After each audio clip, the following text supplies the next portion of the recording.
Hello students, hope you are all doing well. ನೀವೆಲ್ಲ ಚೆನ್ನಾಗಿದ್ದೀರಾ ಅಂತ ಅನ್ಕೊಂತಿದ್ದೀನಿ. So biotechnology principles and process lesson ನ ಇಂಪಾರ್ಟೆಂಟ್ ಕ್ವೆಶನ್ಸ್, ಮೇಜರ್ ಆಗಿ ಹಾಟ್ ಕ್ವೆಶನ್ಸ್ ನಾನು ಈ ವಿಡಿಯೋದಲ್ಲಿ ಫೋಕಸ್ ಮಾಡಿರೋದು. ಯಾಕಂದ್ರೆ ನಿಮಗೆ ಮೇನ್ ಬೋರ್ಡ್ ಎಕ್ಸಾಮ್ ಅಲ್ಲಿ 7 ಮಾರ್ಕ್ಸ್ ಈ ಲೆಸನ್ ಇಂದ ಬರುತ್ತೆ. ಹೌದಾ? ಸೊ 7 ಮಾರ್ಕ್ಸ್ ಅಂದ್ರೆ 5 ಮಾರ್ಕ್ಸ್ ಯಾವಾಗ್ಲೂ ಇದು ಹಾಟ್ಸ್ ಕ್ವಶನ್ ಇಂದಾನೇ ಕೇಳುವಂತ ಚಾನ್ಸಸ್ ಇದ್ದೇ ಇದೆ. ಇನ್ನು 2 ಮಾರ್ಕ್ಸ್ ಇದೆ ಅಲ್ಲ, MCQ ಮತ್ತೆ ಫಿಲ್ ಇನ್ ದ ಬ್ಲಾಂಕ್ಸ್ ಅಲ್ಲಿ ಬರುವಂತ ಚಾನ್ಸಸ್ ಇರ್ತದೆ. ಸೊ ಇದು 5 ಮಾರ್ಕ್ಸ್ ಕಂಪಲ್ಸರಿ 7 ಮಾರ್ಕ್ಸ್ ಅಂದ್ರೆ 5 ಮಾರ್ಕ್ಸ್ ಕ್ವೆಶನ್ ಬಂದೇ ಬರುತ್ತಂದ್ರೆ, ಯಾಕಂದ್ರೆ ಈ ಲೆಸನ್ ಇಂದ 5 ಮಾರ್ಕ್ಸ್ ಕೇಳುವಂತ ಚಾನ್ಸಸ್ ಇದೆ. ಸೊ ಹಂಗಾಗಿ 7 ಮಾರ್ಕ್ಸ್ ಅಲ್ಲಿ 3 ಮಾರ್ಕ್ಸ್ ಮತ್ತೆ 2 ಮಾರ್ಕ್ಸ್ ಆ ತರ ಕ್ವೆಶನ್ಸ್ ಬರ್ತಾ ಇಲ್ಲ. ಇಲ್ಲಿ 7 ಮಾರ್ಕ್ಸ್ ಅಂತ ಅಂದ್ರೆ ಒಂದು 5 ಮಾರ್ಕ್ಸ್ ಕ್ವೆಶನ್ ಇದ್ದೇ ಇದೆ. ಆಮೇಲೆ ಇನ್ನು 2 ಮಾರ್ಕ್ಸ್ ಯಾವುದು ಅಂದ್ರೆ ಒಂದು MCQ ಮತ್ತೆ ಒಂದು fill in the blanks questions model papers ಅಲ್ಲಿ ಕೇಳಿದ್ದಾರೆ. ಸೊ ಹಂಗಾಗಿ ಈ ಲೆಸನ್ 5 ಮಾರ್ಕ್ಸ್ ಗೆ ಇಂಪಾರ್ಟೆಂಟ್ ಆಗಿರೋದ್ರಿಂದ, ಮತ್ತೆ ನಿಮ್ಮ ಬೇರೆ ಎಕ್ಸಾಮ್ಸಿಗೆ, ಮೇನ್ ಎಕ್ಸಾಮಿಗಂತೂ 5 ಮಾರ್ಕ್ಸ್ ಕ್ವೆಶನ್ ಬಂದೇ ಬರುತ್ತೆ. ಬೇರೆ ಎಕ್ಸಾಮ್ಸಿಗೆ, ಟೆಸ್ಟ್ಗಳಿಗೆ, ಸೊ ಪ್ರಿಪ್ರೇಟರಿಗೆ ಮತ್ತೆ ಬೇರೆ ಎಕ್ಸಾಮ್ಸಿಗೂ ಕೂಡ 2, 3, 5 ಮಾರ್ಕ್ಸ್ ಕ್ವೆಶನ್ಸ್ ಯಾವ ತರ ಇಂಪಾರ್ಟೆಂಟ್ ಇರ್ತದೆ, ಯಾವ ತರ ಕ್ವೆಶನ್ಸ್ ಕೇಳ್ತಾರೆ ಅಂತ ನಾನು ಈ ವಿಡಿಯೋದಲ್ಲಿ ಎಕ್ಸ್ಪ್ಲೇನ್ ಮಾಡ್ತಾ ಇದ್ದೀನಿ. ಸೊ ಸ್ವಲ್ಪ ದಿನಗಳ ಹಿಂದೆಯಿಂದ ನಾನು ವಿಡಿಯೋಸ್ ಅಪ್ಲೋಡ್ ಮಾಡ್ತಾ ಇರ್ಲಿಲ್ಲ, ಯಾಕಂದ್ರೆ ನಂಗೆ ಹುಷಾರಿರ್ಲಿಲ್ಲ. ಸೊ ಇವತ್ತಿಂದ ಕಂಟಿನ್ಯೂಸ್ ಆಗಿ ನಿಮಗೆ ವಿಡಿಯೋಸ್ ನಾನು ಅಪ್ಲೋಡ್ ಮಾಡ್ತಾ ಇರ್ತೀನಿ, ನೀವು ನೋಡ್ತಾ ಇರಿ. ಓಕೆನಾ? So let's get started. 2 marks question. Bioreactor ಮತ್ತೆ ಆಗ್ರೋಸ್ ಜೆಲ್ ಎಲೆಕ್ಟ್ರೋಫೋರ್ಸಸ್ ಇನ ಡಯಾಗ್ರಾಮ್ಸ್ ಕೇಳ್ತಾರೆ. ಸೊ ಇದಕ್ಕೆ ನೀವು ಎಷ್ಟು ಲೇಬ್ಲಿಂಗ್ ಮಾಡಬೇಕು? 4 ಲೇಬ್ಲಿಂಗ್ ಮಾಡಬೇಕು. 2 ಮಾರ್ಕ್ಸ್ ಕ್ವೆಶನ್ ಅಲ್ವಾ? ಸೊ 4 ಲೇಬ್ಲಿಂಗ್ ಮಾಡಬೇಕು. ಬಯೋರಿಯಾಕ್ಟರ್ ಡಯಾಗ್ರಾಮ್ ನಿಮಗೆ ಗೊತ್ತಿದೆ ಅಲ್ಲ, 2 ತರ ಬಯೋರಿಯಾಕ್ಟರ್ ಇದೆ, ಅದರಲ್ಲಿ ಯಾವ್ದಾದ್ರು ಒಂದು ನಿಮಗೆ ಕೇಳ್ತಾರೆ ಬರೀಲಿಕ್ಕೆ. ಮತ್ತೆ ಇನ್ನೊಂದು ಯಾವ್ದು ಅಂದ್ರೆ ಆಗ್ರೋಸ್ ಜೆಲ್ ಎಲೆಕ್ಟ್ರೋಫೋರ್ಸಸ್ ಡಯಾಗ್ರಾಮ್ ಇದೆ ಅಲ್ಲ, ಈ ತರ. ಸೊ ಅದನ್ನು ಕೂಡ ನಿಮಗೆ ಬರೀಲಿಕ್ಕೆ ಕೇಳ್ತಾರೆ. ಕೆಲವೊಂದ್ಸರಿ ಡಯಾಗ್ರಾಮ್ ಅಲ್ಲಿ ಲೇಬ್ಲಿಂಗ್ ಕೊಟ್ಬಿಟ್ಟು ABC ಅಂತ ಲೇಬ್ಲಿಂಗ್ ಕೊಟ್ಬಿಟ್ಟು ಆ ಲೇಬ್ಲಿಂಗ್ ಮೇಲೆ ಕೇಳುವಂತ ಕ್ವಶನ್ಸ್ ಕೂಡ ಇರ್ತದೆ. ಸರಿನಾ? ಸೊ ನೀವು ಆ ಡಯಾಗ್ರಾಮ್ ನ ನೀವು ಚೆನ್ನಾಗಿ ಪ್ರಾಕ್ಟೀಸ್ ಮಾಡಿ. Classify restriction enzyme and mention the function of each. So restriction enzyme ಇನ 2 ಟೈಪ್ಸ್ ಯಾವ್ದಿದೆ? ಎಂಡೋನ್ಯೂಕ್ಲಿಯಸ್ ಮತ್ತೆ ಎಕ್ಸೋನ್ಯೂಕ್ಲಿಯಸ್. ಅದರ ಫಂಕ್ಷನ್ ಏನು? ಎಂಡೋನ್ಯೂಕ್ಲಿಯಸ್ ಅಂತ ಅಂದ್ರೆ ಮಿಡಲ್ ಅಲ್ಲಿ ಕಟ್ ಮಾಡುವಂತದ್ದು, ಎಕ್ಸೋನ್ಯೂಕ್ಲಿಯಸ್ ಅಂದ್ರೆ ಎಂಡ್. ಸೊ ಜೆನೆಟಿಕ್ ಮೆಟೀರಿಯಲ್ ನ ಎಂಡ್ ಅಲ್ಲಿ ಕಟ್ ಮಾಡುವಂತಹ ಎನ್ಸೈಮ್ ಅದು. ಸೊ ಅದು ಅದರ function. Mention 2 techniques to make host competent in RDNA technology. Host ನ ಯಾವ ರೀತಿ ಕಾಂಪಿಟೆಂಟ್ ಮಾಡಬೇಕು ಅಂತ RDNA ಟೆಕ್ನಾಲಜಿ. ಒಂದು CaCl2 ಮೆಥಡ್ ಇದೆ, ಇನ್ನೊಂದು ಹೀಟ್ ಶಾಕ್ ಮೆಥಡ್ ಇದೆ. ಸೊ ಇದೆರಡು ನೀವು ಇಲ್ಲಿ ಮೆನ್ಷನ್ ಮಾಡ್ತೀರಾ. Next, what is the significance of selectable marker in cloning vector? ಏನಕ್ಕೆ ಸೆಲೆಕ್ಟಬಲ್ ಮಾರ್ಕರ್ ಬೇಕು? ಒಂದು ಆಂಪಸಲಿನ್ ಇದೆ, ಇನ್ನೊಂದು ಟೆಟ್ರಾಸೈಕ್ಲಿನ್ ಇದೆ. ಅದರ ಇಂಪಾರ್ಟೆನ್ಸ್ ಏನಿದೆ ಕ್ಲೋನಿಂಗ್ ವೆಕ್ಟಾರ್ ಅಲ್ಲಿ ಅಂತ ಅಂದ್ರೆ, it will help in identifying. ಏನಕ್ಕೆ ಹೆಲ್ಪ್ ಆಗುತ್ತೆ ಅಂತಂದ್ರೆ, ಟು ಐಡೆಂಟಿಫೈ ರಿಕಾಂಬಿನೆಂಟ್ಸ್, ನಾನ್ ರಿಕಾಂಬಿನೆಂಟ್ಸ್, ಟ್ರಾನ್ಸ್ಫಾರ್ಮೆಂಟ್ಸ್ ಮತ್ತೆ ನಾನ್ ಟ್ರಾನ್ಸ್ಫಾರ್ಮೆಂಟ್ಸ್ ನ ಐಡೆಂಟಿಫೈ ಮಾಡ್ಲಿಕ್ಕೆ ನಾವು ಸೆಲೆಕ್ಟಬಲ್ ಮಾರ್ಕರ್ಸ್ ನ ಯೂಸ್ ಮಾಡ್ತೀವಿ. ಅದು ಅದರ importance. Next, define PCR definition NCERT ಇದೆ, ಬರೀತೀರಾ. ಯಾವ ಎನ್ಸೈಮ್ ಇದರಲ್ಲಿ ಯೂಸ್ ಮಾಡ್ತಾರೆ ಅಂತ ಕೇಳಿದ್ರೆ, ಸೊ ಇದರಲ್ಲಿ ಯೂಸ್ ಮಾಡುವಂತಹ main enzyme tack polymerase. DNA polymerase use ಮಾಡ್ತೀವಿ. ಆ DNA ಪಾಲಿಮರೇಸ್ ನೇಮ್ ಏನು ಅಂದ್ರೆ ಟ್ಯಾಕ್ ಪಾಲಿಮರೇಸ್ ಎನ್ಸೈಮ್. PCR ಬಗ್ಗೆ ನಾನು ಎಕ್ಸ್ಪ್ಲೇನ್ ಮಾಡಿ ಒಂದು ವಿಡಿಯೋ ಅಪ್ಲೋಡ್ ಮಾಡಿದ್ದೀನಿ. ಸೊ ಪ್ಲೇ ಲಿಸ್ಟ್ ಹೋಗ್ತೀರಾ, ಅದರಲ್ಲಿ ಓಕೆ, ಪ್ಲೇ ಲಿಸ್ಟ್ ಅಲ್ಲಿ ಇಲ್ಲ, ಸಪರೇಟ್ ಆಗಿನೇ ವಿಡಿಯೋ ಇದೆ, ಯಾಕಂದ್ರೆ ಈ ಲೆಸನ್ ಇನ್ನ ಬೇರೆ ವಿಡಿಯೋಸ್ ಅನ್ನು ಅಪ್ಲೋಡ್ ಮಾಡಿಲ್ಲ. ಸೊ ನೆಕ್ಸ್ಟ್ ನಾನು ಮಾಡ್ತೀನಿ. ಸೊ ನಿಮಗೆ ಎಲ್ಲಿ ಸಿಗುತ್ತೆ ವಿಡಿಯೋ ಅಂತ ಅಂದ್ರೆ, ವಿಡಿಯೋಸ್ ಬಾಟ್ನಿ ಬ್ಲೂಮ್ ಸರ್ಚ್ ಮಾಡ್ತಾರೆ, ಈಗ ಇದ್ರಲ್ಲಿ ನೋಡ್ತಾ ಇದೀರಲ್ಲ ಇದೆ. ಸೊ ಇದ್ರಲ್ಲಿ ವಿಡಿಯೋಸ್ ಅಂತ ಹೇಳಿ ಸೆಕ್ಷನ್ ಇದೆಲ್ಲ, ಶಾರ್ಟ್ಸ್ ವಿಡಿಯೋಸ್ ಮತ್ತೆ ಪ್ಲೇ ಲಿಸ್ಟ್ ಅಂತ ಇರ್ತದೆ ಅಲ್ಲ, ಅದರಲ್ಲಿ ವಿಡಿಯೋಸ್ ಅಲ್ಲಿ PCR ಪಾಲಿಮರೇಸ್ ಚೈನ್ ರಿಯಾಕ್ಷನ್ ಅಂತಾರೆ ವಿಡಿಯೋ ನಿಮಗೆ ಅದರಲ್ಲಿ ಸಿಗುತ್ತೆ. ಮತ್ತೆ ಥಿಯರಿ ಎಕ್ಸಾಮ್ ರಿಲೇಟೆಡ್ ಎಲ್ಲ ವಿಡಿಯೋಸ್ ನಿಮಗೆ ಬೇಕು ಅಂದ್ರೆ ಇಂಪಾರ್ಟೆಂಟ್ ಡಯಾಗ್ರಾಮ್ ವಿಡಿಯೋಸ್ ಮತ್ತೆ MCQ ವಿಡಿಯೋಸ್ ಎಲ್ಲ ಯಾವ್ದ್ರಲ್ಲಿ ಸಿಗುತ್ತೆ ಅಂತ ಅಂದ್ರೆ, ಪ್ಲೇ ಲಿಸ್ಟ್ ಅಲ್ಲಿ ಥಿಯರಿ ಎಕ್ಸಾಮ್ ಸೆಕೆಂಡ್ PUC ಅಂತ ಹೇಳಿ ಒಂದು ಫೋಲ್ಡರ್ ಕ್ರಿಯೇಟ್ ಆಗಿದೆ, ಅದನ್ನ ಕ್ಲಿಕ್ ಮಾಡಿ. ಸೊ ಕರ್ನಾಟಕ PU ಬೋರ್ಡ್ ಇಂದ ರಿಲೀಸ್ ಆಗಿರುವಂತಹ 3 ಮಾಡೆಲ್ ಪೇಪರ್ಸ್, ಹೋಲ್ ಸಿಲೆಬಸ್ ನ 3 ಮಾಡೆಲ್ ಪೇಪರ್ಸ್, ಮತ್ತೆ ಮಿಡ್ ಟರ್ಮ್ ಮಾಡೆಲ್ ಪೇಪರ್, ಮತ್ತೆ ಬೇರೆ ಬೇರೆ ಡಿಸ್ಟ್ರಿಕ್ಟ್ ಅಲ್ಲಿ ಆಲ್ರೆಡಿ ಮಿಡ್ ಟರ್ಮ್ ಎಕ್ಸಾಮ್ ಆಗಿರುವಂತಹ ಸಾಲ್ವ್ಡ್ ಅಂದ್ರೆ ನಾನು ಎಕ್ಸ್ಪ್ಲೇನ್ ಮಾಡಿರುವಂತಹ ವಿಡಿಯೋಸ್ ಕೂಡ ಇದೆ. ಜೊತೆಗೆ MCQs ನ ವಿಡಿಯೋಸ್ ಕೂಡ ಇದೆ, ಮತ್ತೆ ಇಂಪಾರ್ಟೆಂಟ್ ಡಯಾಗ್ರಾಮ್ಸ್ ನ ವಿಡಿಯೋಸ್ ಕೂಡ ಇದೆ, ಮತ್ತೆ ಯಾವ ರೀತಿ ನೀವು ಥಿಯರಿ ಎಕ್ಸಾಮ್ಗೆ ಪ್ರಿಪೇರ್ ಆಗಬೇಕು ಅನ್ನೋ ವಿಡಿಯೋನು ಕೂಡ ಇದೆ. ಸೊ ಎಲ್ಲದನ್ನು ಎಲ್ಲಿ ಸಿಗುತ್ತೆ ಅಂದ್ರೆ ಥಿಯರಿ ಎಕ್ಸಾಮ್ ಸೆಕೆಂಡ್ PUC ಅಂತ ಫೋಲ್ಡರ್ ಇದೆ ಅಲ್ಲ, ಅಲ್ಲಿ ನೀವು ಕ್ಲಿಕ್ ಮಾಡಿ ನೋಡಿ. ಫಸ್ಟ್ PUC ಗೆ ಫಸ್ಟ್ PUC ಅಂತ ಸಪರೇಟ್ ಫೋಲ್ಡರ್ ಇದೆ. ಸರಿನಾ. Next write the methods to introduce alien DNA into the host cell. ಯಾವುದು micro injection, gene gun, biolistic method ಇದೆಲ್ಲ ಅದನ್ನ ನೀವು ಇಲ್ಲಿ ಬರೀತೀರಾ. What are palindromic DNA nucleotide sequence. Palindromic sequence ಅಂದ್ರೆ ಏನು ಅಂತ ಕೇಳ್ತಾ ಇದಾರೆ. ಯಾವ ತರ ಸೀಕ್ವೆನ್ಸ್ ಇರಬೇಕು ಅಂದ್ರೆ right to left, left to right ಓದಿದ್ರು ಅದು ಕರೆಕ್ಟ್ ಆಗಿ ಅದೇ ಸೇಮ್ ಮೀನಿಂಗ್ ಕೊಡಬೇಕು. ಸೊ ಅಂತದಕ್ಕೆ ನಾವ್ ಏನಂತ ಕರಿತೀವಿ, palindromic sequence. So restriction site for EcoRI enzyme. ಎಂಜೈಮಿನ ರೆಸ್ಟ್ರಿಕ್ಷನ್ ಸೈಟ್ ಯಾವುದು? EcoRI ಎಂಜೈಮಿನ ರೆಸ್ಟ್ರಿಕ್ಷನ್ ಸೈಟ್ ಯಾವುದು? BAMHI. ಸೊ ಇದನ್ನ ನೀವು ಇಲ್ಲಿ ಬರೀತೀರಾ. So restriction site. ಆಮೇಲೆ ಇದರ ಪ್ಯಾಲಿಂಡ್ರೋಮಿಕ್ ಸೀಕ್ವೆನ್ಸ್ ಯಾವುದು?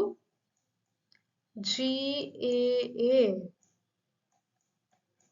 TTC 5' to 3', ಮತ್ತೆ ಈ ಕಡೆಯಿಂದನು GAA TTC ಇಲ್ಲಿ 3' ಇಂದ 5'. ಸೊ ಇದನ್ನ palindromic sequence EcoRI enzyme ಇದು, ಸರಿನಾ. Next write any 4 tools used in RDNA technology. RDNA ಟೆಕ್ನಾಲಜಿಯಲ್ಲಿ ಯೂಸ್ ಮಾಡುವಂತಹ ಟೂಲ್ಸ್ ಯಾವ್ದಾವ್ದಿದೆ ಅದನ್ನ ನೀವು ಇಲ್ಲಿ ಮೆನ್ಷನ್ ಮಾಡ್ತೀರಾ. Next with an example explain the convention for naming restriction endonuclease scientifically. ಯಾವ ತರ EcoRI ಅಂತ ಎಕ್ಸಾಂಪಲ್ ತಗೊಂಡ್ರೆ, ಅಥವಾ ಹಿಂದ್ ಅದನ್ನು ಕೂಡ ಎಕ್ಸಾಂಪಲ್ ತಗೋಬಹುದು. ಸೊ EcoRI ಅಂತ ಅಂದ್ರೆ ಏನೇನಂತ ಬರೀತೀರಾ? ಈ ಫಸ್ಟ್ ಯಾವ್ದ್ರಿಂದ ಬಂದಿದೆ? ಈ ಅಂತ ಅಂದ್ರೆ ಇದರಿಂದ ಬಂದಿರೋದಪ್ಪ. ಈ ಅಂದ್ರೆ ಇಸ್ಚರೇಷಿಯಾ, CO ಅಂತ ಅಂದ್ರೆ ಕೊಲೈ. ಸೊ ಈ genus name, CO species name, R ಅಂತಂದ್ರೆ strain of the bacteria, R strain, S strain ಇರುತ್ತಲ್ಲ ಅದು, ಮತ್ತೆ this is a order. So ಇದೇನಾಗುತ್ತೆ? ಆರ್ಡರ್ ಆಗುತ್ತೆ. ಸೊ ಈ ತರ ನೀವು ಬರೆದ್ರೆ ಇಲ್ಲಿ ನಿಮಗೆ 2 ಮಾರ್ಕ್ಸ್ ಸಿಗುತ್ತೆ, ಸರಿನಾ. Next what is stock polymerase? Mention it's significance. Stock polymerase ಅಂದ್ರೆ ಅದು ಒಂದು ಎನ್ಸೈಮ್. ಓಕೆ, ಸೊ ಯಾವ ತರ ರೆಪ್ಲಿಕೇಶನ್ ಗೆ DNA ಪಾಲಿಮರೇಸ್ ಇದೆ, ಅದೇ ತರ ಇನ್ ವಿಟ್ರೋ ಕಂಡೀಷನ್ ಅಲ್ಲಿ ಅಂದ್ರೆ ಲ್ಯಾಬೊರೇಟರಿಯಲ್ಲಿ ರೆಪ್ಲಿಕೇಶನ್ ಮಾಡಬೇಕು ಅಂದ್ರೆ ನಮಗೆ ಬೇಕಾಗಿರುವಂತಹ ಎನ್ಸೈಮ್ ಟ್ಯಾಕ್ ಪಾಲಿಮರೇಸ್. ಇದರ ಸಿಗ್ನಿಫಿಕೆನ್ಸ್ ಯಾಕೆ ಇದೆ ಅಂದ್ರೆ ಇದು ಹೈ ಟೆಂಪರೇಚರ್ ಅಲ್ಲೂ ಕೂಡ ಸರಿಯಾಗಿ ವರ್ಕ್ ಮಾಡುತ್ತೆ. Next mention two principles of biotechnology, genetic engineering ಮತ್ತೆ ಬಯೋಪ್ರೊಸೆಸ್ ಇಂಜಿನಿಯರಿಂಗ್ ಬಗ್ಗೆ ನೀವು ಇಲ್ಲಿ ಬರೀತೀರಾ. Next retrovirus are disarmed before using to deliver desirable genes into animal cell. Why? So ಈ ತರ ನಿಮಗೆ ಕ್ವಶನ್ ಕೇಳುವಂತ ಚಾನ್ಸಸ್ ಇದೆ. Give reasons type, why, justify the statement, substantiate the statement. So ಈ ತರ ನಿಮಗೆ ಕೇಳುವಂತ ಚಾನ್ಸಸ್ ಇರುತ್ತೆ. ಸೊ ನೋಡಿ, ರೆಟ್ರೋವೈರಸ್ ಅಂತ ಅಂದ್ರೆ ನಿಮಗೆ ಗೊತ್ತಿದೆ, this is name of the virus. ಇದನ್ನ ಡಿಸ್ಆರ್ಮ್ ಮಾಡ್ತೀವಿ ಯಾವಾಗ? Before using to deliver desirable genes into animal cell. ಯಾಕೆ ಆತರ ಮಾಡ್ಬೇಕು? ಸಪೋಸ್ ಈಗ ರೆಟ್ರೋವೈರಸ್ ಇಲ್ಲಿದೆ ಅಂತ ಅಂದ್ರೆ ಈ ರೀಜನ್ ಅಲ್ಲಿ ಏನಾಗುತ್ತೆ ಅಂದ್ರೆ ಅದು ಡಿಸೀಸ್ ಕಾಸ್ ಮಾಡುವಂತ ಕ್ಯಾರೆಕ್ಟರ್ ಇರುತ್ತೆ. ಅದನ್ನ ನಾವು ಇಲ್ಲಿ ರಿಮೂವ್ ಮಾಡ್ಬಿಟ್ಟು, ಆ ರೀಜನ್ ರಿಮೂವ್ ಮಾಡ್ಬಿಟ್ಟು ಅಲ್ಲಿ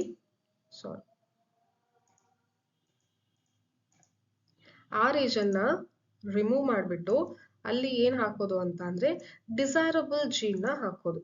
ಸೊ ಡಿಸೈರಬಲ್ ಜೀನ್ ಹಾಕಿದ್ರೆ ಇದೇನಾಗುತ್ತೆ, ಇವಾಗ ಇದು ಹೋಗಿ ಅನಿಮಲ್ ಸೆಲ್ ಅಲ್ಲಿ ನಾವು ಡಿಸೈರಬಲ್ ಜೀನ್ ನ ಟ್ರಾನ್ಸ್ಫಾರ್ಮ್ ಮಾಡ್ಬೋದು.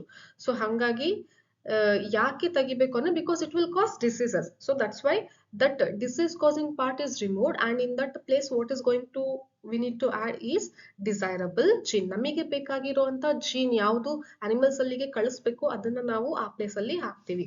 ಹಂಗೆ ಹಾಕಿದ್ರೆ ಏನಾಗುತ್ತೆ, ವೈರಸ್ ಏನ್ ಮಾಡುತ್ತೆ, ಡಿಸೀಸ್ ಕಾಸ್ ಮಾಡುತ್ತೆ. So it is very harmful process. ಮತ್ತೆ why restriction enzyme is called molecular scissors. ಯಾಕೆ ಇದನ್ನ ಮಾಲಿಕ್ಯುಲರ್ ಸೀಸರ್ಸ್ ಅಂತ ಕರಿತೀವಿ? ಮಾಲಿಕ್ಯುಲರ್ ಅಂತ ಅಂದ್ರೆ ಇಲ್ಲಿ ಯಾಕೆ ವರ್ಡ್ ಯೂಸ್ ಮಾಡ್ತೀವಿ ಅಂತ ಅಂದ್ರೆ ಬಯೋಮಾಲಿಕ್ಯೂಲ್ಸ್ ನಾವು ಯೂಸ್ ಮಾಡೋದು. ಯಾವುದು ಮಾಲಿಕ್ಯುಲರ್ ಅಂತ ಅಂದಿದ ತಕ್ಷಣ ಏನು ಇಲ್ಲಿ ಅಂತ ಅಂದ್ರೆ ಜೆನೆಟಿಕ್ ಮೆಟೀರಿಯಲ್ ನ ಯೂಸ್ ಮಾಡಿ. ಸೊ ಜೆನೆಟಿಕ್ ಮೆಟೀರಿಯಲ್ ನ ಕಟ್ ಮಾಡ್ಲಿಕ್ಕೆ, ಸೊ ಜೆನೆಟಿಕ್ ಮೆಟೀರಿಯಲ್ ಇಲ್ಲಿ ಎಕ್ಸಾಂಪಲ್ ಏನ್ ತಗೊಳ್ಳೋದು, DNA. ಸೊ DNA ನ ಕಟ್ ಮಾಡ್ಲಿಕ್ಕೆ, ಓಕೆನಾ, ಅಂತಂದ್ರೆ ಅದರಲ್ಲಿ ಇರುವಂತಹ ಒಂದು ಪಾರ್ಟ್ ನ ಅಲ್ಲಿ ಕಟ್ ಮಾಡುತ್ತೆ ಈ ಎನ್ಸೈಮ್. ಸೊ ಅದಕ್ಕೆ ಏನಂತ ಕರಿತಾ ಇದೀವಿ, molecular scissors. Okay, so normal scissor ಯಾವ ತರ ಇದೆ ಅದೇ ತರ ಮಾಲಿಕ್ಯೂಲ್ಸ್ ನ ಕಟ್ ಮಾಡುವಂತ scissors molecular scissors, right. Next 3 marks questions ನೋಡಿ. Mention the different steps of process of RDNA technology. So process ಅಲ್ಲಿ ಏನೇನು ಸ್ಟೆಪ್ಸ್ ಇದೆ ಒಂದೊಂದೇ ಅದನ್ನ ಮೆನ್ಷನ್ ಮಾಡಬೇಕು. ಆಮೇಲೆ ಅದ್ರ ಆರ್ಡರ್ ಕೂಡ ನೀವು ಕರೆಕ್ಟ್ ಆಗಿ ನೆನ್ಪಿಟ್ಕೊಳ್ಳಿ, ಯಾಕಂದ್ರೆ ಅದನ್ನ MCQ ಅಲ್ಲಿ ಆರ್ಡರ್ ಮೇಲೆ ಬಹಳ ಸರಿ ಕ್ವೆಶನ್ ಕೇಳಿದ್ದಾರೆ, ನೀಟ್ ಮತ್ತೆ KCT ಹಾಗೆ ಥಿಯರಿ ಎಕ್ಸಾಮಿನ MCQ ನಲ್ಲಿನೂ ಕೂಡ ಆ ರೀತಿ ಕ್ವೆಶನ್ಸ್ ಕೇಳಿದ್ದಾರೆ. ಸೊ ಆರ್ಡರ್ ಕರೆಕ್ಟ್ ಆಗಿ ನೆನ್ಪಿಟ್ಕೊಳ್ಳಿ. ಫಸ್ಟ್ ಏನು ಐಸೋಲೇಟ್ ಮಾಡಬೇಕು, next cutting the genetic metal, ಆಮೇಲೆ ಏನ್ ಮಾಡ್ಬೇಕು ಆಂಪ್ಲಿಫಿಕೇಶನ್ ಮಾಡ್ಬೇಕು. ಸೊ ಈ ರೀತಿ ಪ್ರತಿಯೊಂದನ್ನು ಆರ್ಡರ್ ಏನಿದೆ ಅಲ್ಲ NCERT ಅಲ್ಲಿ ಕೊಟ್ಟಿರೋ ಹೆಡ್ಡಿಂಗ್ ನೇಮ್ಸ್ ಇದೆ ಅಲ್ಲ ಅದನ್ನ ನೀವು ಸರಿಯಾಗಿ ನೋಡ್ಕೊಳ್ಳಿ. ನೆಕ್ಸ್ಟ್ ಪ್ಲಾಸ್ಮಿಡ್ PBR 322 ಇನ ಡಯಾಗ್ರಾಮ್ ಕೇಳ್ತಾರೆ, ಡಯಾಗ್ರಾಮ್ ಬೇಸ್ಡ್ ಕ್ವೆಶನ್ಸ್ ಕೂಡ ಕೇಳ್ತಾರೆ. ಸೊ ಹಾಗಾಗಿ ಆ ಡಯಾಗ್ರಾಮ್ ನೀವು ಚೆನ್ನಾಗಿ ಬರೆದು ಪ್ರಾಕ್ಟೀಸ್ ಮಾಡಿ. ಎಲ್ಲಿ ರೈಟ್ ಸೈಡ್ ಯಾವ್ದಿದೆ, ಲೆಫ್ಟ್ ಸೈಡ್ ಯಾವ್ದಿದೆ, ಎಲ್ಲಿ BAMH1 ಸೈಟ್ ಇದೆ, ಎಲ್ಲಿ ಟೆಟ್ರಾಸೈಕ್ಲಿನ್ ಇದೆ, ಎಲ್ಲಿ ಆಂಪಿಸಲಿನ್ ಇದೆ, PVU1 ಎಲ್ಲಿದೆ. ಸೊ ಆ ತರ ಕರೆಕ್ಟ್ ಆಗಿ ನೀವು ಬರ್ದು ಇದನ್ನ ಪ್ರಾಕ್ಟೀಸ್ ಮಾಡಿ. Next explain in brief the separation and isolation of DNA fragments. ಇದು ಸಪರೇಟ್ ಪ್ಯಾರಾಗ್ರಾಫ್ ಕೊಟ್ಟಿದ್ದಾರೆ ಅಲ್ಲ, ಸೊ ಅದನ್ನ ನೀವು ಅಲ್ಲಿ ಎಕ್ಸ್ಪ್ಲೇನ್ ಮಾಡ್ಬೇಕು, ಯಾವ ರೀತಿ DNA ನ ಎಕ್ಸ್ಟ್ರಾಕ್ಟ್ ಮಾಡಿ ಐಸೋಲೇಟ್ ಮಾಡ್ಬೇಕು ಅಂತ ಹೇಳಿ ಇಲ್ಲಿ ಬರೀತೀರಾ. Next write the importance of the following. ಈ ತರ ನಿಮಗೆ ಕ್ವಶನ್ ಕೇಳುವಂತ ಚಾನ್ಸಸ್ ಇದೆ, ಅಂದ್ರೆ ಸ್ಪ್ಲಿಟ್ ಮಾಡಿ ಕೇಳುವಂತ ಚಾನ್ಸಸ್ ಇದೆ. Split in the sense sub questions ಕೇಳುವಂಥದ್ದು. That is PCR, ethidium bromide ಮತ್ತೆ ಬಯೋ ರಿಯಾಕ್ಟರ್. PCR ನ ಇಂಪಾರ್ಟೆನ್ಸ್ ಏನಿದೆ, ಆಂಪ್ಲಿಫೈ ಮಾಡೋದು, ಜೆನೆಟಿಕ್ ಮೆಟೀರಿಯಲ್ ನ ಆಂಪ್ಲಿಫೈ ಅಂತಂದ್ರೆ ಜಾಸ್ತಿ ವಾಲ್ಯೂಮ್ ಅಲ್ಲಿ ನಮಗೆ ಪ್ರೊಡಕ್ಷನ್ ಗೆ ಯೂಸ್ ಆಗುತ್ತೆ PCR. ಇಥಿಡಿಯಂ ಬ್ರೋಮೈಡ್ ಅಂದ್ರೆ ಅದು ಸ್ಟೇನ್, DNA ನ ನಮಗೆ ಸಪರೇಟ್ ಮಾಡಿದ್ಮೇಲೆ DNA ನಮಗೆ ಕಾಣಿಸ್ಬೇಕು ಅಂತಂದ್ರೆ ನಾವು ಸ್ಟೇನ್ ಹಾಕ್ಬೇಕಾಗುತ್ತೆ. ಸೊ ಇಥಿಡಿಯಂ ಬ್ರೋಮೈಡ್ ಅಲ್ಲಿ ಹೆಲ್ಪ್ ಆಗುತ್ತೆ. ನೆಕ್ಸ್ಟ್ ಬಯೋ ರಿಯಾಕ್ಟರ್ ಏನು ಅಂತಂದ್ರೆ ಲಾರ್ಜ್ ವಾಲ್ಯೂಮ್ ಅಲ್ಲಿ ಪ್ರಾಡಕ್ಟ್ ನ ನಮಗೆ ಬೇಕಾಗುತ್ತೆ, ಅವಾಗ ನಾವು ಯೂಸ್ ಮಾಡುವಂತಹ ಪ್ರೊಸೆಸ್ ಯಾವುದು ಅಂದ್ರೆ ಬಯೋ ರಿಯಾಕ್ಟರ್ ಅಂತ ನೀವು ಇಲ್ಲಿ ಬರೀತೀರಾ. Next mention 4 tools required for RDNA technology. ಇದಾವಾಗ 2 ಮಾರ್ಕ್ಸ್ ಅಲ್ಲಿ ಡಿಸ್ಕಸ್ ಮಾಡಿದ್ವಲ್ಲ ಅದೇ. ಸೊ ಸ್ಪ್ಲಿಟ್ ಕ್ವೆಶನ್ಸ್ ಇದು. ಸೊ 2 ಮಾರ್ಕ್ಸ್ ಮತ್ತೆ 2 ಮಾರ್ಕ್ಸ್ ಮತ್ತೆ 1 ಮಾರ್ಕ್ಸ್ ಕೇಳುವಂತ ಚಾನ್ಸಸ್ ಇರುತ್ತೆ 3 ಮಾರ್ಕ್ಸ್ ಗೆ. With reference to gel electrophoresis, what is elution? Elution ಅಂದ್ರೆ ಏನು ಅಂತ ಕೇಳಿದ್ದಾರೆ. ಸೊ ಜೆಲ್ ಎಲೆಕ್ಟ್ರೋಫೋರ್ಸಸ್ ಅಲ್ಲಿ ಎಲ್ಯೂಷನ್ ಅಂತ ಅಂದ್ರೆ ಏನು, ನಮಗೆ ಬೇಕಾಗಿರುವಂತಹ DNA ನಾವು ಐಡೆಂಟಿಫೈ ಮಾಡಿದ್ಮೇಲೆ ಸಪರೇಟ್ ಆಗಿರುವಂತಹ ಆ ಶೀಟ್ ಅಲ್ಲಿ ಐಡೆಂಟಿಫೈ ಮಾಡಿದ್ಮೇಲೆ ಅದನ್ನ ಶೀಟ್ ಇಂದ ನಾವು ತೆಗಿತೀವಿ, ಎಕ್ಸ್ಟ್ರಾಕ್ಟ್ ಮಾಡ್ತೀವಿ. ಸೊ ಆ ಪ್ರೊಸೆಸ್ಗೆ ಏನಂತ ಕರಿತೀವಿ, ಎಲ್ಯೂಷನ್.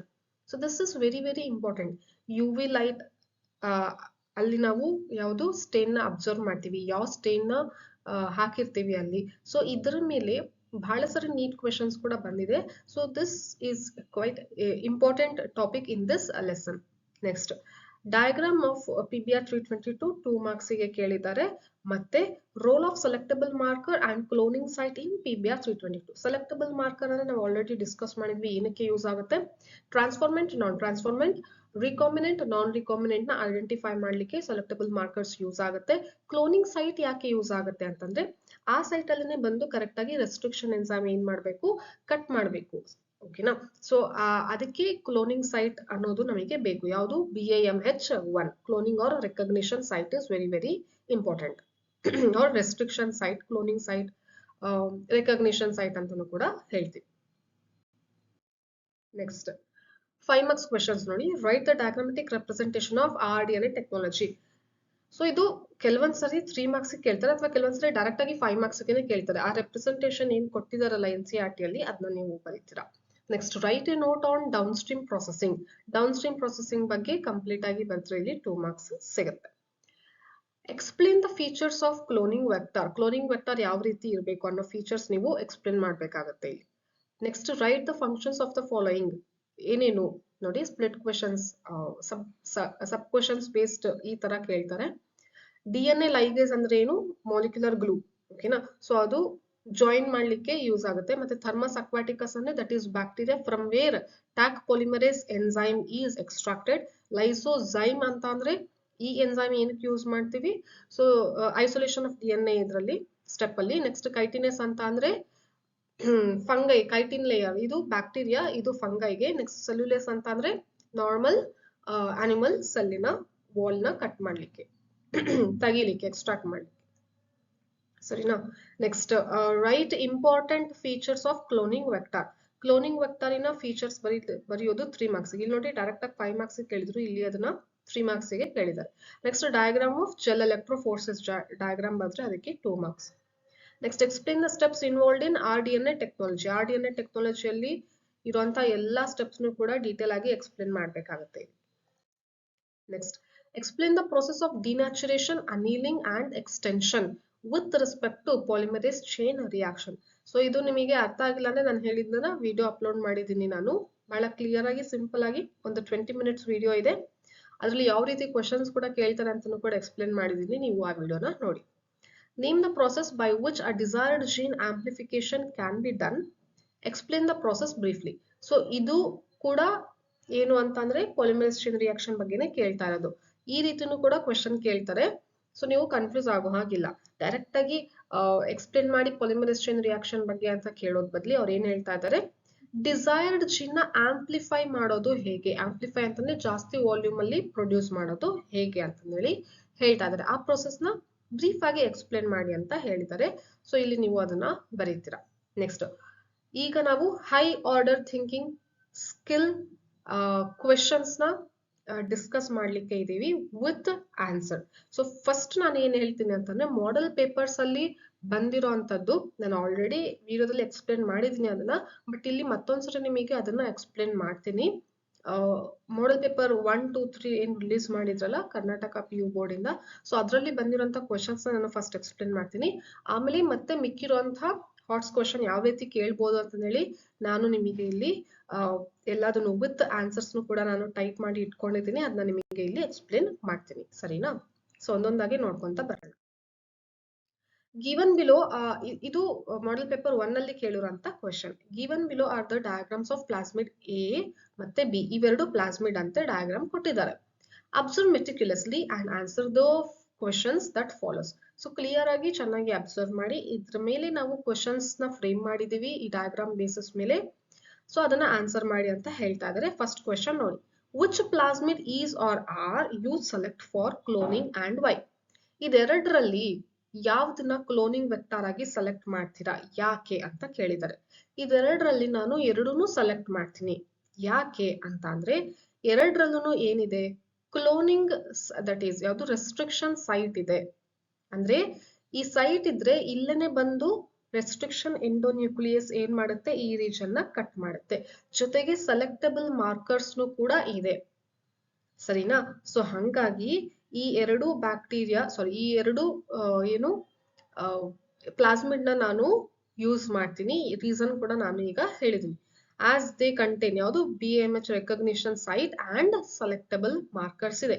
ಸೊ ಹಂಗಾಗಿ ನಾನು ಇದನ್ನ ಯೂಸ್ ಮಾಡ್ತೀನಿ, ಸರಿನಾ? What is insertional inactivation? ಹಂಗಂದ್ರೆ ಏನಪ್ಪಾ? ಇನ್ಸರ್ಷನಲ್ ಇನ್ಆಕ್ಟಿವೇಶನ್ ಅಂದ್ರೆ ಏನು? ಸೊ ಇನ್ಸರ್ಷನಲ್ ಇನ್ಆಕ್ಟಿವೇಶನ್ ಅಂದ್ರೆ ಇಷ್ಟೇ. ಲ್ಯಾಕ್-ಝೆಡ್ ಜೀನ್ ಇದೆ ಅಲ್ಲ, ಇದು ಯೂಶುವಲಿ ಏನ್ ಪ್ರೊಡ್ಯೂಸ್ ಮಾಡಬೇಕು ಅಂತ ಅಂದ್ರೆ ಬೀಟಾ ಗ್ಯಾಲಕ್ಟೋಸಿಡೇಸ್ ಅನ್ನುವಂಥ ಎನ್ಸೈಮ್ ನ ಪ್ರೊಡ್ಯೂಸ್ ಮಾಡಬೇಕು. ಲ್ಯಾಕ್-ಝೆಡ್ ಅನ್ನೋದು ಜೀನ್ ಅಲ್ವಾ? ಸೊ ಜೀನ್ ಏನ್ ಪ್ರೊಡ್ಯೂಸ್ ಮಾಡುತ್ತೆ, ಬೀಟಾ ಗ್ಯಾಲಕ್ಟೋಸೈಡೇಸ್ ಅನ್ನುವಂಥ ಎನ್ಸೈಮ್ ನ ಅದು ಪ್ರೊಡ್ಯೂಸ್ ಮಾಡುತ್ತೆ. ಸೊ ಎನ್ಸೈಮ್ ಪ್ರೊಡ್ಯೂಸ್ ಮಾಡಿದೆ, ಅದರಿಂದ ನಮಗೆ ಏನ್ ಯೂಸು? ಅದ್ರ ಕೆಲಸ ಅದ್ ಮಾಡುತ್ತೆ ಮ್ಯಾಮ್, ಎನ್ಸೈಮ್ ಪ್ರೊಡ್ಯೂಸ್ ಮಾಡುತ್ತೆ. ನಮಗೇನ್ ಯೂಸ್ ಅಂದ್ರೆ ನಾವಿಲ್ಲಿ ಏನ್ ಆಡ್ ಮಾಡ್ತೀವಿ, ಒಂದು ಸಬ್ಸ್ಟ್ರೇಟ್ ಆಡ್ ಮಾಡ್ತೀವಿ, ಎಕ್ಸ್-ಗ್ಯಾಲ್ ಅಂತ. ಓಕೆ, ಏನಿದು? This is substrate and this is enzyme. Enzyme ಸಬ್ಸ್ಟ್ರೇಟಿಗೆ ಯಾವಾಗಲೂ ಕೂಡ lock and key mechanism fix ಆಗುತ್ತೆ. ಓಕೆನಾ? ಅದಾದ್ಮೇಲೆ ಪ್ರಾಡಕ್ಟ್ ಬರುತ್ತೆ. ಈ ಸಬ್ಸ್ಟ್ರೇಟ್ ಇದೆ ಅಲ್ಲ, ಇದು ಕಲರ್ ಪ್ರೊಡ್ಯೂಸ್ ಮಾಡುವಂತ ಸಬ್ಸ್ಟ್ರೇಟ್. ಯಾವ ಕಲರ್ ಪ್ರೊಡ್ಯೂಸ್ ಮಾಡುತ್ತೆ ಅಂತ ಅಂದ್ರೆ ಬ್ಲೂ ಕಲರ್ ಪ್ರೊಡ್ಯೂಸ್ ಮಾಡುತ್ತೆ. ಸೊ ಲ್ಯಾಕ್-ಝೆಡ್ ಇದೆ ಅಂತ ಅಂದ್ರೆ ಅದು, ಓಕೆನಾ, ಲ್ಯಾಕ್-ಝೆಡ್ ಇದೆ ಅಂತ ಅಂದ್ರೆ ಅದು ಏನ್ ಪ್ರೊಡ್ಯೂಸ್ ಮಾಡುತ್ತೆ, ಬೀಟಾ ಗ್ಯಾಲಕ್ಟೋಸಿಡೇಸ್ ಪ್ರೊಡ್ಯೂಸ್ ಮಾಡುತ್ತೆ. ಆಮೇಲೆ ನಾವು ಎಲ್ಲ ಏನಂತಂದ್ರೆ ಈ ತರ ಒಂದು ಟ್ರೇ ಇರ್ತದೆ ಅಲ್ವಾ, ಸೊ ಇದರಲ್ಲಿ ವೆಲ್ಸ್ ಇರುತ್ತೆ ಅಥವಾ ಚೇಂಬರ್ಸ್ ಇರ್ತದೆ. ಇದೆಲ್ಲದ್ರಲ್ಲೂ ಏನಿದೆ, ಇವಾಗ ಬ್ಯಾಕ್ಟೀರಿಯಾ ಇದೆ. ಈಗ ನಮಗೆ ಗೊತ್ತಿಲ್ಲ ಟ್ರಾನ್ಸ್ಫಾರ್ಮೆಂಟ್ ಯಾವ್ದಿದೆ, ನಾನ್ ಟ್ರಾನ್ಸ್ಫಾರ್ಮೆಂಟ್ ಯಾವ್ದಿದೆ ಅಂತ, ರಿಕಾಂಬಿನೆಂಟ್ ಯಾವ್ದಿದೆ, ನಾನ್ ರಿಕಾಂಬಿನೆಂಟ್ ಯಾವ್ದಿದೆ ಅಂತ ಗೊತ್ತಿಲ್ಲ. ರಿಕಾಂಬಿನೆಂಟ್ ಅಂತ ಅಂದ್ರೆ ಏನಿರ್ಬೇಕು, ಲ್ಯಾಕ್-ಝೆಡ್ ಈ ಪ್ಲೇಸ್ ಅಲ್ಲಿ ನಮಗೆ ಬೇಕಾಗಿರುವಂತ ಜೀನ್ ಆಡ್ ಮಾಡಿರೋದು ಇರ್ಬೇಕು. ಓಕೆನಾ? ಅಂದ್ರೆ ಲ್ಯಾಕ್-ಝೆಡ್ ಆ ಪ್ಲೇಸ್ ಅಲ್ಲಿ ಇರೋದಿಲ್ಲ, ಅದು ರಿಕಾಂಬಿನೆಂಟ್ ಅಂತ ಅನ್ಸ್ಕೊಳ್ಳುತ್ತೆ. ನಾನ್ ರಿಕಾಂಬಿನೆಂಟ್ ಅಂದ್ರೆ ಇಲ್ಲಿದೆ ಅಲ್ಲ, ಇದೇ ಡಯಾಗ್ರಾಮ್ ಅಲ್ಲಿ ಇರೋದು. ಓಕೆನಾ? ಸೊ ಇದೆಲ್ಲ ಇದು ನಾನ್ ರಿಕಾಂಬಿನೆಂಟ್. ಈಗ ಲ್ಯಾಕ್-ಝೆಡ್ ಇದೆ ಅಂತ ಅಂದ್ರೆ ನಾವು ಎಕ್ಸ್-ಗ್ಯಾಲ್ ಎಲ್ಲದಕ್ಕೂ ಹಾಕಿರ್ತೀವಲ್ವಾ, ಸೊ ಯಾವುದು ಕಲರ್ ಪ್ರೊಡ್ಯೂಸ್ ಮಾಡುತ್ತೆ, ಲ್ಯಾಕ್ ಝೆಡ್ ಇರೋದು ಕಲರ್ ಪ್ರೊಡ್ಯೂಸ್ ಮಾಡುತ್ತೆ ಅಂದ್ರೆ ಅದರ ಏನರ್ಥ, ಅದು ನಾನ್ ರಿಕಾಂಬಿನೆಂಟ್ ಅಂತ ಅರ್ಥ. ಸರಿನಾ? ಅಂದ್ರೆ ನಾವು ಜೀನ್ ಆಫ್ ಇಂಟ್ರೆಸ್ಟ್ ಇಲ್ಲಿ ಹಾಕಿದ್ರೆ ಇದೇನಾಯ್ತು, ಇನ್ಆಕ್ಟಿವ್ ಆಯ್ತು. ಸರಿನಾ? So this process is known as what, insertional inactivation. ಇಲ್ಲಿ ನಮಗೆ ಬೇಕಾಗಿರೋ ಜೀನ್ ಹಾಕಿದ್ರೆ ಲ್ಯಾಕ್ ಝೆಡ್ ಏನಾಗ್ಬಿಡುತ್ತೆ, ಏನು ಯಾವುದು ಎನ್ಸೈಮ್ ಪ್ರೊಡ್ಯೂಸ್ ಮಾಡೋದಿಲ್ಲ. ಎನ್ಸೈಮ್ ಪ್ರೊಡ್ಯೂಸ್ ಮಾಡಿಲ್ಲ ಅಂತ ಅಂದ್ರೆ ನಾವು ಸಬ್ಸ್ಟ್ರೇಟ್ ಆಗಿರೋದು ಅಲ್ಲಿ ಹೋಗಿ ಅಟ್ಯಾಚ್ ಆಗೋದಿಲ್ಲ. ಸಬ್ಸ್ಟ್ರೇಟ್ ಹೋಗಿಲ್ಲ ಅಂತಂದ್ರೆ ಬ್ಲೂ ಕಲರ್ ಪ್ರೊಡ್ಯೂಸ್ ಮಾಡೋದಿಲ್ಲ. ಸೊ ಹಂಗಾಗಿ ವೈಟ್ ಕಲರ್ ಇರುವಂತ ಕಾಲನಿ ಎಲ್ಲ ಏನಂತ ಅರ್ಥ ಆಗುತ್ತೆ, ದಟ್ ಈಸ್ ರಿಕಾಂಬಿನೆಂಟ್ ಅಂತ ಅರ್ಥ ಆಗುತ್ತೆ. ಯಾವ್ದು ಕಲರ್ ಪ್ರೊಡ್ಯೂಸ್ ಮಾಡಿಲ್ಲ ಅದೆಲ್ಲ ರಿಕಾಂಬಿನೆಂಟ್, ಯಾವ್ದು ಕಲರ್ ಪ್ರೊಡ್ಯೂಸ್ ಮಾಡ್ತು ಅದು ನಾನ್ ರಿಕಾಂಬಿನೆಂಟ್. ಇದೇ ಪ್ರೊಸೆಸ್ ಏನಂತ ಕರಿತೀವಿ, ಇನ್ಸರ್ಷನಲ್ ಇನ್ಆಕ್ಟಿವೇಶನ್. ನಾವು ಇನ್ಸರ್ಟ್ ಮಾಡಿದಾಗ ಇದು ಇನ್ಆಕ್ಟಿವ್ ಆಗುತ್ತೆ, ಹಂಗಾಗಿ ಇದು ಏನು ಎನ್ಸೈಮ್ ಪ್ರೊಡ್ಯೂಸ್ ಮಾಡಲ್ಲ. ಎನ್ಸೈಮ್ ಪ್ರೊಡ್ಯೂಸ್ ಮಾಡಿಲ್ಲ ಅಂದ್ರೆ ಕಲರ್ ತೋರಿಸೋದಿಲ್ಲ. So this process is known as insertional inactivation. Next, while the number of culture plating you should make is same or different to select recombinant if insertional inactivation is possible. ನೋಡಿ ಅವ್ರು ಏನ್ ಹೇಳ್ತಿದಾರೆ ಅಂದ್ರೆ, normal process ಅಲ್ಲಿ ಏನಾಗುತ್ತೆ ಅಂದ್ರೆ ಆಂಪಿಸಿಲಿನ್ ಮತ್ತೆ tetracycline ಎರಡು ಯೂಸ್ ಮಾಡ್ತೀವಿ ಸೆಲೆಕ್ಟಬಲ್ ಮಾರ್ಕರ್ಸ್ ಆಗಿ. ಯಾಕೆ? ಆಂಪಿಸಿಲಿನ್ ನಮಗೆ ಏನ್ ಐಡೆಂಟಿಫೈ ಮಾಡ್ಲಿಕ್ಕೆ ಯೂಸ್ ಆಗುತ್ತೆ, ಟ್ರಾನ್ಸ್ಫಾರ್ಮೆಂಟ್ ನಾನ್ ಟ್ರಾನ್ಸ್ಫಾರ್ಮೆಂಟ್ ಅಂತ ಐಡೆಂಟಿಫೈ ಮಾಡ್ಲಿಕ್ಕೆ ಯೂಸ್ ಆಗುತ್ತೆ. ಓಕೆನಾ? ಟೆಟ್ರಾಸೈಕ್ಲಿನ್ ಏನಕ್ಕೆ ಯೂಸ್ ಆಗುತ್ತೆ, ರಿಕಾಂಬಿನೆಂಟ್ ನಾನ್ ರಿಕಾಂಬಿನೆಂಟ್ ಅಂತ ಐಡೆಂಟಿಫೈ ಮಾಡ್ಲಿಕ್ಕೆ ಯೂಸ್ ಆಗುತ್ತೆ. ಸರಿನಾ? ಬಟ್ ಲ್ಯಾಕ್ ಝೆಡ್ ಈ ಪ್ರೊಸೆಸ್, ಈ ಪ್ಲಾಸ್ಮಿಡ್ ನ ಯೂಸ್ ಮಾಡ್ಕೊಂಡ್ರೆ ನಮಗೆ ಈಸಿಯಾಗಿ ಒಂದೇ ಸ್ಟೆಪ್ ಅಲ್ಲಿ ಟ್ರಾನ್ಸ್ಫಾರ್ಮೆಂಟ್, non transformant, recombinant, non recombinant identify ಆಗ್ಬಿಡುತ್ತೆ. ಯಾವ್ದಾವ್ದೆಲ್ಲ ಕಲರ್ ತೋರಿಸುತ್ತೆ ಅದೆಲ್ಲ ನಾನ್ ರಿಕಾಂಬಿನೆಂಟ್, ಕಲರ್ ತೋರಿಸದೇ ಇರೋದು ಎಲ್ಲ ರಿಕಾಂಬಿನೆಂಟ್. ಸೊ ಇದರಿಂದ ನಾವು ಈಸಿಯಾಗಿ ಒಂದೇ ಸ್ಟೆಪ್ ಅಲ್ಲಿ ಐಡೆಂಟಿಫೈ ಮಾಡ್ಬೋದು. ಸೊ ನಾವೇನಂತ ಹೇಳ್ಬೋದು, S, if we use insertional inactivation method, we can reduce the number of culture plating and in a less step we can identify transformant, non-transformant, recombinant and non-recombinant, all these bacteria ಅಂತ ಹೇಳಿ ಹೇಳ್ಬೋದು. So that's why that you need to explain here in a elaborate manner. ಏನಂತ ಇವಾಗ ನಾನು ಈ process ಹೇಳಿದ್ನಲ್ಲ ಮತ್ತೆ ಈ ಪ್ರೊಸೆಸ್ ಹೇಳಿದ್ನಲ್ಲ ಅದನ್ನ ನೀವು ಬರ್ದ್ಬಿಟ್ಟು ಎಕ್ಸ್ಪ್ಲೇನ್ ಮಾಡ್ತೀರಾ. ಸೊ NCERT ಅಲ್ಲಿ ಅದನ್ನು ಕ್ಲಿಯರ್ ಆಗಿ ಕೊಟ್ಟಿದ್ದಾರೆ. ನಾನು ಇಲ್ಲಿ ನಿಮಗೆ ಆನ್ಸರ್ ಈಸಿ ಆಗ್ಲಿ ಅಂತ ಹೇಳಿ ಟೈಪ್ ಆಲ್ರೆಡಿ ಮಾಡಿದೀನಿ. ಇದನ್ನ ನಾನು ಮಾಡೆಲ್ ಪೇಪರ್ ಅಲ್ಲಿನೂ ಕೂಡ ಎಕ್ಸ್ಪ್ಲೇನ್ ಮಾಡಿದೀನಿ, ನಿಮಗೆ ಅಲ್ಲಿ ಸಿಗತ್ತೆ. ಸರಿನಾ? ಅಥವಾ ಇಲ್ಲಿನೂ ಕೂಡ ನೀವು ನೋಡ್ಕೊಳ್ಳಿ. ಇದನ್ನ ಬೇಕಿದ್ರೆ ನೀವು ಸ್ಕ್ರೀನ್ ಶಾಟ್ ತಗೊಳ್ಳಿ. Next, mention the tools of genetic engineering. ಏನೇನಿದೆ ಟೂಲ್ಸ್ ಅಂತ ಬರೀಬೇಕು. ಸೊ ವಾಟ್ ಇಸ್ ಇನ್ಸರ್ಷನಲ್ ಇನ್ಆಕ್ಟಿವೇಶನ್ ಈಗ ಎಕ್ಸ್ಪ್ಲೇನ್ ಮಾಡಿದ್ನಲ್ಲ ಅದೇ, ಅದರ ಸಿಗ್ನಿಫಿಕೆನ್ಸ್ ಕೂಡ ಏನು ಆಲ್ರೆಡಿ ಈಗ ಆನ್ಸರ್ ನೋಡಿದ್ರಲ್ಲ ಅದನ್ನೇ ಬರೋದ್ರೂ ನಡೆಯುತ್ತೆ. ನೆಕ್ಸ್ಟ್, ರಿಕಾಂಬಿನೆಂಟ್ ಪ್ರೋಟೀನ್ ಅಂದ್ರೆ ಏನು, ಇದನ್ನು ಕೂಡ NCERT ಅಲ್ಲಿ ಡೆಫಿನಿಷನ್ ಕೊಟ್ಟಿದ್ದಾರೆ, ಅದನ್ನ ನೀವು ಇಲ್ಲಿ ಬರೀತೀರಾ. ನೆಕ್ಸ್ಟ್, ಈ ಡಯಾಗ್ರಾಮ್ ಅಬ್ಸರ್ವ್ ಮಾಡ್ಬೇಕಂತೆ ಮತ್ತೆ ಇಲ್ಲಿ ಕೊಟ್ಟಿರುವಂತಹ ಕ್ವೆಶನ್ಸ್ ಗೆ ಆನ್ಸರ್ ಮಾಡ್ಬೇಕು ಅಂತ ಹೇಳಿದ್ದಾರೆ. ನೋಡಿ, ವಾಟ್ ಈಸ್ ಎಕೊ-ಆರ್ಐ? ಎಕೊ-ಆರ್ಐ ಅಂತ ಅಂದ್ರೆ ಏನು, ನೀವು ಆನ್ಸರ್ ಬರೀತೀರಾ. ನೆಕ್ಸ್ಟ್, ಹೌ ಈಸ್, ಇಲ್ಲಿ ನಾನು ಬರ್ದಿದ್ದೀನಿ, ಒಂದ್ಸಲ ಎಕ್ಸ್ಪ್ಲೇನ್ ಮಾಡ್ತೀನಿ ನೋಡಿ. ಸೊ ಈ ಡಯಾಗ್ರಾಮ್ ನೋಡಿದ ತಕ್ಷಣ ನಿಮಗೆ ಏನು ಗೊತ್ತಾಗುತ್ತೆ, so this is what they are explaining about restriction endonuclease ಬಗ್ಗೆ ಇಲ್ಲಿ ಎಕ್ಸ್ಪ್ಲೇನ್ ಮಾಡ್ತಾ ಇದ್ದಾರೆ. ಈ ಡಯಾಗ್ರಾಮ್ ಇಂದ ನಮಗೆ ಎಕ್ಸ್ಪ್ಲೇನೇಷನ್ ಗೊತ್ತಾಗುತ್ತೆ. ಸೊ ಇದರ ಬೇಸಿಸ್ ಮೇಲೆ ಕ್ವೆಶನ್ಸ್ ನೋಡಿ. What is EcoRI? ಎಷ್ಟು ರೇಷಿಯೋ ಕೋಲೈ? ಎಕೊ-ಆರ್ಐ ಅಂದ್ರೆ ಆರ್ ಸ್ಟ್ಯಾಂಡ್ಸ್ ಫಾರ್ ಏನು, ದಟ್ ಈಸ್ ಸ್ಟ್ರೇನ್. ಐ ಅಂತಂದ್ರೆ ಆರ್ಡರ್, ಅದೇನೇನಿದೆಲ್ಲ ಅದನ್ನ ನೀವು ಇಲ್ಲಿ ಬರೀತೀರಾ. Next, how is the action of exonuclease different from that of endonuclease? Simply ಅವ್ರು ಏನ್ ಕೇಳ್ತಾ ಇದ್ರೆ ಎಂಡೋನ್ಯೂಕ್ಲಿಯಸ್ ಎಕ್ಸೋನ್ಯೂಕ್ಲಿಯಸ್ ಗೆ ಡಿಫರೆನ್ಸ್ ಏನು ಅಂತ ಕೇಳ್ತಾ ಇದ್ದಾರೆ. ಎಕ್ಸೋನ್ಯೂಕ್ಲಿಯಸ್ ಏನ್ ರಿಮೂವ್ ಮಾಡುತ್ತೆ, ನ್ಯೂಕ್ಲಿಯೋಟೈಡ್ಸ್ ಫ್ರಮ್ ದ ಎಂಡ್ಸ್. ಓಕೆನಾ? ಎಂಡೋ ಅಂತ ಅಂದ್ರೆ ಮಧ್ಯದಿಂದ. Okay, that is at specific position. ಒಂದು DNA ಇದ್ರೆ ಅದರಲ್ಲಿ ಸ್ಪೆಸಿಫಿಕ್ ಸೈಟ್ ಅಲ್ಲಿ ಇದು ಕಟ್ ಮಾಡುತ್ತೆ, ಎಲ್ಲಿ ಬೇಕೋ ಕೊನೆಯಲ್ಲಿ ನ್ಯೂಕ್ಲಿಯೋಟೈಡ್ಸ್ ನ ಕಟ್ ಮಾಡೋದಿಲ್ಲ ಅಂತ ಹೇಳ್ತೀರಾ. How are sticky ends formed on a DNA strand? Why are they so called? Sticky ends ಅಂದ್ರೆ ಏನು? ಓಕೆನಾ? ಮತ್ತೆ ಯಾವ ರೀತಿ ಸ್ಟಿಕ್ಕಿ ಎಂಡ್ಸ್ ಫಾರ್ಮೇಶನ್ ಆಗುತ್ತೆ ಅಂತ ಕೇಳ್ತಾ ಇದ್ದಾರೆ. ಸಪೋಸ್ ಈಗ ಇಲ್ಲಿ GAA TTC ಇತ್ತು, ಇಲ್ಲಿಂದನೂ ಕೂಡ GAA TTC ಇದೆ ಅಂತ ಅಂದ್ರೆ ಎಲ್ಲಿ ಕಟ್ ಆಗ್ಬೇಕು? ಇಲ್ಲಿ ನೋಡಿ, GA ಮಧ್ಯ, ಈ ಕಡೆಯಿಂದ ಇಲ್ಲೂ ಕೂಡ GA ಮಧ್ಯ. ಅರ್ಥ ಆಗ್ತಿದಲ್ಲ? ಸೊ ಸ್ಲೈಟ್ಲಿ ಅವೇ, ಓಕೆನಾ, ಫ್ರಮ್ ದ ಸೆಂಟರ್ ಇಂದ ಸ್ವಲ್ಪ ಆಚೆ. ಸೊ ಇಲ್ಲಿ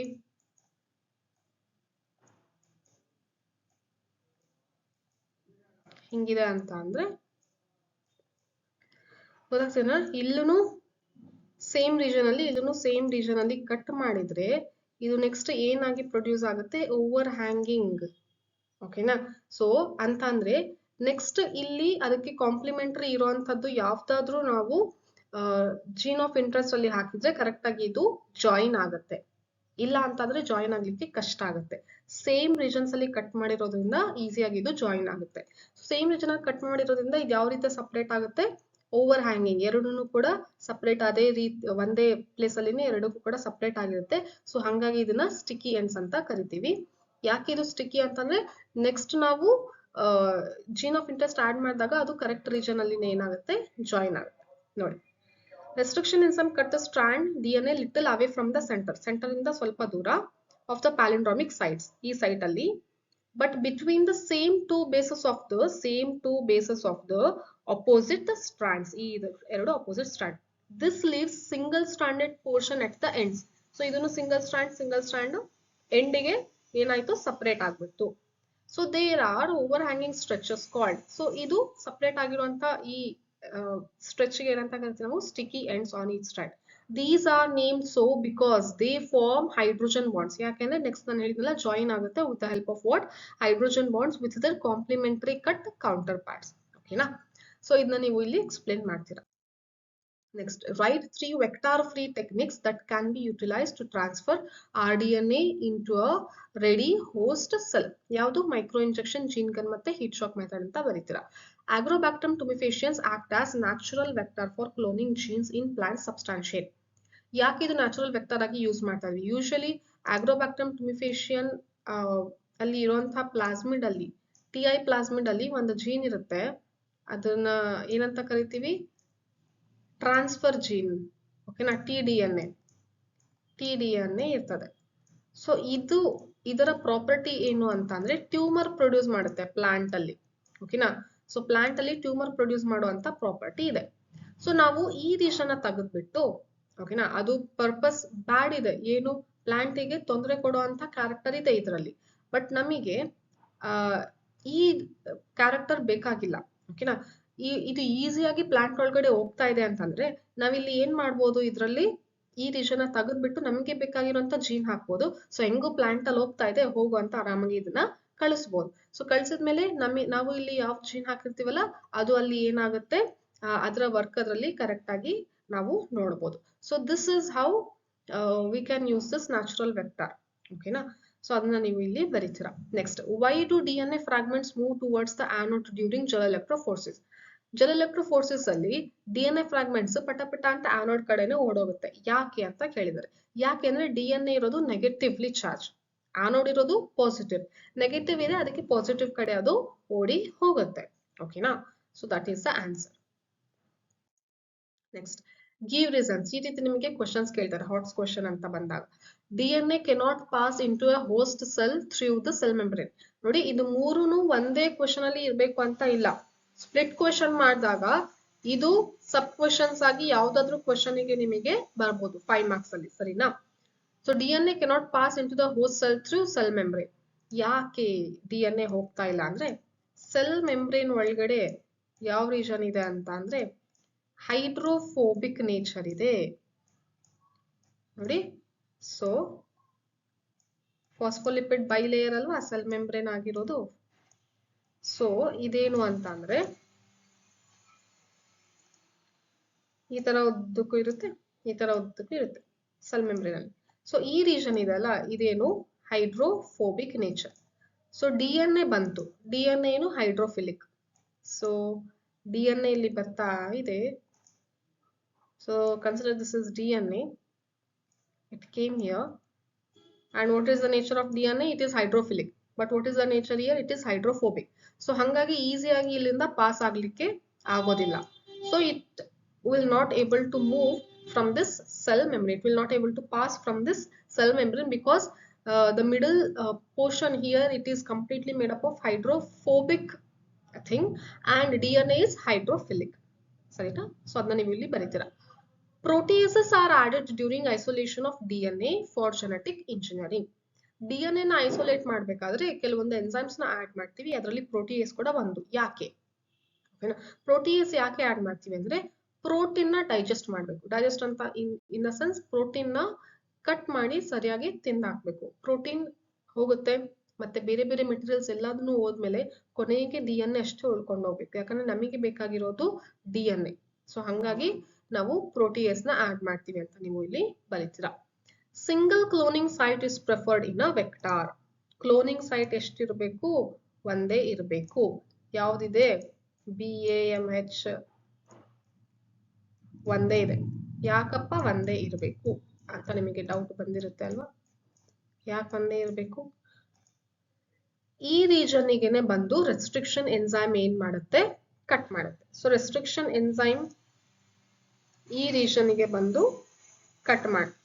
ಸೊ ಇದೇ ತರ ಇನ್ನೊಂದಿದೆ ಅಂತ ತಿಳ್ಕೊಳ್ಳಿ. ಇಲ್ಲೊಂದಿದೆ BAMH1. ಸೊ ರೆಸ್ಟ್ರಿಕ್ಷನ್ ಎನ್ಸೈಮ್ ಏನ್ ಮಾಡುತ್ತೆ? ಇಲ್ಲೂನು ಕಟ್ ಮಾಡ್ತು, ಇಲ್ಲೂನು ಕಟ್ ಮಾಡ್ತು. ಪೂರ್ತಿ ಪ್ಲಾಸ್ಮಿಡ್ ಈ ತರ ಕಟ್ ಆಗ್ಬಿಟ್ರೆ ನಮ್ಗೆ ಯೂಸ್ ಆಗುತ್ತಾ ಪ್ಲಾಸ್ಮಿಡ್? ಇಲ್ವಲ್ಲ. ಸೊ ಹಂಗಾಗಿ ಎಷ್ಟಿರ್ಬೇಕು? ಒಂದೇ ರೆಸ್ಟ್ರಿಕ್ಷನ್ ಸೈಟ್, ರೆಕಗ್ನಿಷನ್ ಸೈಟ್ ಅಥವಾ ಕ್ಲೋನಿಂಗ್ ಸೈಟ್ ಎಷ್ಟಿರ್ಬೇಕು? ಒಂದೇ ಇರ್ಬೇಕು ಅಂತ ಬರೀತೀರಾ ನೀವು. ಸರಿನಾ?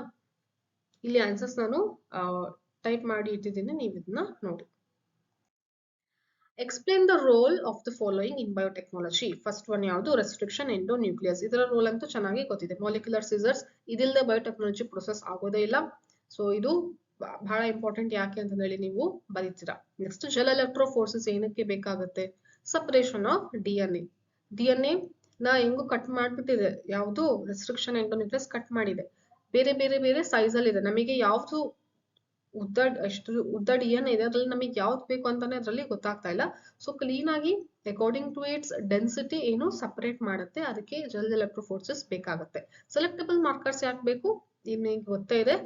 ರಿಕಾಂಬಿನೆಂಟ್, ನಾನ್ ರಿಕಾಂಬಿನೆಂಟ್, ಟ್ರಾನ್ಸ್ಫಾರ್ಮೆಂಟ್, ನಾನ್ ಟ್ರಾನ್ಸ್ಫಾರ್ಮೆಂಟ್ ನ ಐಡೆಂಟಿಫೈ ಮಾಡ್ಲಿಕ್ಕೆ ಸೆಲೆಕ್ಟಬಲ್ ಮಾರ್ಕರ್ಸ್ ಬೇಕಾಗುತ್ತೆ. ಅದನ್ನ ನೀವು ಇಲ್ಲಿ ಆನ್ಸರ್ ಅಲ್ಲಿ ಬರೀತೀರಾ. ಸರಿನಾ? ಸೊ ನಾನು ಈಗ ಇಲ್ಲಿ ಮೆನ್ಷನ್ ಮಾಡಿದ್ದೀನಿ.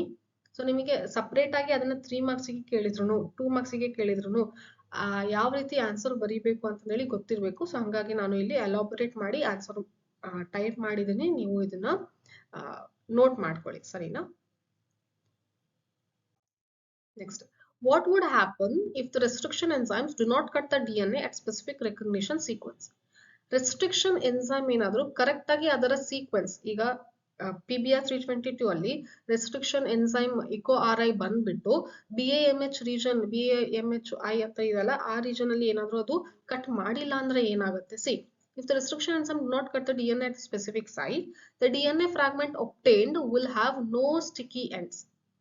ಕರೆಕ್ಟ್ ಆಗಿ ಕಟ್ ಮಾಡಿಲ್ಲ ಅಂತಂದ್ರೆ ಸ್ಟಿಕ್ಕಿ ಎಂಡ್ಸ್ ಕ್ರಿಯೇಟ್ ಆಗೋದಿಲ್ಲ. ಸ್ಟಿಕ್ಕಿ ಎಂಡ್ಸ್ ಯಾವ ತರ ಕ್ರಿಯೇಟ್ ಆಗುತ್ತೆ ಅಂತ ಹೇಳಿದ್ನಲ್ಲ, ಸೇಮ್ ಬೇಸ್ ಅಲ್ಲಿ ಕಟ್ ಮಾಡಿದ್ರೆ ಮಾತ್ರ ಅದು ಕ್ರಿಯೇಟ್ ಆಗುತ್ತೆ. ಸೊ ಸ್ಟಿಕ್ಕಿ ಎಂಡ್ ಕ್ರಿಯೇಟ್ ಮಾಡಿಲ್ಲ ಅಂತ ಅಂದ್ರೆ ನೆಕ್ಸ್ಟ್ ನಾವು ನಮಗೆ ಬೇಕಾಗಿರುವಂತ ಜೀನ್ ನ ಅದರಲ್ಲಿ ಇನ್ಸರ್ಟ್ ಮಾಡಕ್ ಆಗಲ್ಲ, ಲೈಗೇಟ್ ಮಾಡಕ್ಕೆ ಆಗೋದಿಲ್ಲ. So that is a very problematic process. It will end up. ಓಕೆನಾ? ಸೊ ಹಂಗಾಗಿ ಏನು ರೆಸ್ಟ್ರಿಕ್ಷನ್ ಎನ್ಸೈಮ್ ಕರೆಕ್ಟ್ ಆಗಿ ಅಲ್ಲಿ ಕಟ್ ಮಾಡಬೇಕು ರೆಕಗ್ನಿಷನ್ ಸೈಟ್ ಅಲ್ಲಿ. Next, how are competent cells are prepared?